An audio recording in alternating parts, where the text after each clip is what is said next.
Penguin Random House Audio presents One Death at a Time by Abbi Waxman. Read for you by Patti Murin. Gratefully for Bill, Bob, and Lois. Prologue. The dead man was not a good swimmer.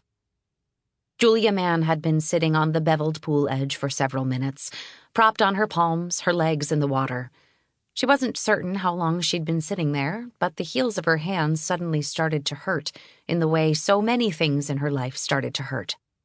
One minute she couldn't feel them at all, and the next they were agonizing.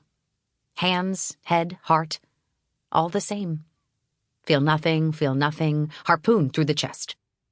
She felt a giggle pushing through the panic in her throat and fought it back.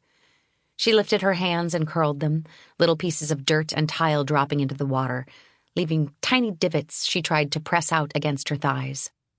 She could smell whiskey, which helped. Something glinted at the bottom of the pool, and as she jerked forward to look more closely, one hand slipped and she nearly toppled in. The moon's reflection in the pool broke into slices, gurgling slaps and splashes counterpointing the constant hum of the pool filter. "Whoopsie," she said, realizing the glinting was one of her shoes, the other still on her foot. There was barely anything to hold it there, just golden straps as thin as cat whiskers in a spray across her instep, and a heel not much wider. A sudden impulse, a quick flex, and the second tilted and spiraled its way down to join the first. This time she let the giggle out. One high heel is basically an impediment to walking anyway. She didn't need it. It was evening. Judging by the height of the moon, it was late. She cast a sideways glance across the surface of the pool to where the man bobbed and moved gently. He was nicely dressed, though not for swimming, a dark suit setting off the silver of his hair, his tie hanging straight down as though his head was a long-stemmed tulip. Funny, he'd kept his shoes on, even though he clearly wasn't going anywhere. She looked down at herself. A dress. Dark, like his suit. Elegant, like the tulip. Had they been going somewhere together? Well, not anymore. The water was pinker than it had been, diffusion being the abiding principle it is. She flashed on chemistry class, Mr. Libicki so earnest as he dropped a granule of iodine into the water. The snap of someone's bubblegum behind her, the smell of chalk, and slowly leaking gas from an ancient Bunsen burner. She wondered if Libicki was as dead as the man in the pool. He must be. That class was 40 years ago, and he'd been older then than she was now. "And that's pretty fucking old," she said out loud, making a careless hand gesture that knocked what must have been her glass of whiskey into the water. She watched in dismay as the alcohol joined the diffusion party, the tumbler end over ending to the bottom of the pool. She felt a little nauseous suddenly. Damn it. A skittering metallic sound made her jump, and she pulled her feet from the water and tried to sit up. Utter fail. She lay on her back for a moment and waited for her head to stop spinning. A clear night, the sky black velvet above her, the stars scattered diamonds. This whole evening had sucked. It had started badly, to be fair. The middle had been confusing, and the end was plunging swiftly downhill. Luckily, it was blurry as hell and fading fast. She turned her head, trying to recall why the man had gone in the pool in the first place, why he had even been here. Who he even was. Big sigh. None of this made sense. Where was her drink? And wait, that noise. She rolled onto her hands and knees and levered herself up, telling herself if she started to fall to make sure it was away from the water.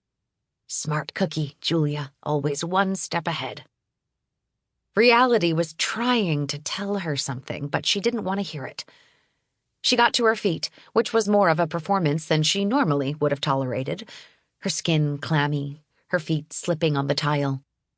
She looked around and spotted it, because it was an interloper here, no more welcome than a snake. long, shiny, and much better suited to poking through the shutters of a saloon door, maybe, or sitting broken over a cowboy's thigh. A rifle, the wooden butt half over the edge of the pool, the trigger guard what had stopped it from toppling in. She took 3 unsteady steps toward it, bent, picked it up, and threw it away as far and as hard as she could.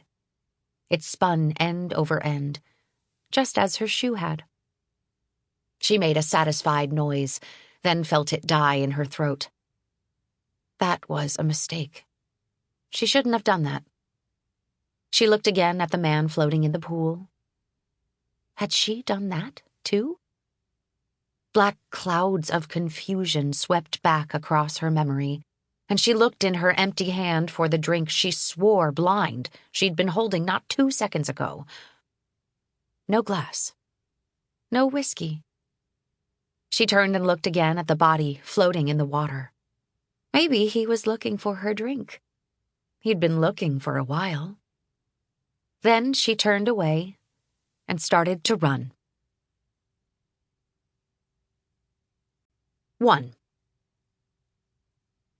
Mason watched from her position on the floor as the facilitator came to her defense. I realize you were triggered by Mason's share, Jim, but fire is never the answer, said the woman firmly, moving the large man most of the way across the room simply by wafting him with her clipboard. He would try and stand his ground every few steps, maybe even mount a counteroffensive, but she would double-time her wrist action, and apparently the breeze in his eyelashes was more than he could handle. We respect your right to self-expression, but not in the medium of flame. She frowned and pointed to a chair in the corner of the room. Please take a seat until you can compose yourself. I don't want to ask you to leave group, but I will. Mason watched Jim carefully until she was sure he wasn't going to come at her again. Then she looked at Sherry, the facilitator, reassured by her still mellow affect. She trusted Sherry, despite the fact that she was the only non-addict in this particular room and had her hair in one of those messy buns Mason envied. Admittedly, unlike most normies, Sherry had seen and heard things that would make a walrus shudder, and those are some implacable motherfuckers. Running a 12-step facility is not a job for the faint-hearted, and this evening had tested Sherry's self-possession, as well as Mason's instincts for self-preservation. But Mason went back to stomping out embers, confident Sherry had it under control. The meeting, not the fire. The fire was her department. Group had been going relatively normally until Jim had pulled out his lighter and set fire to a handful of helpful and flammable pamphlets, and several group participants had had to stamp them out. Mason had been the first and the only one with really appropriate footwear. But to Sherry's experienced eye, this was just a minor conflagration, and no one's worst Thursday night by a long shot. Still, manners matter, so Sherry added, "And you owe Mason an apology." Mason laughed loudly. "I'm on your 10th step every night lately, Jim." The large man narrowed his eyes. "No, Mason, you're not." "I should be," she replied, reaching to take a roll of paper towels from a guy who'd returned from the janitor's closet with a broom and a glittering, rustling string of black trash bags. "Thanks, Dave."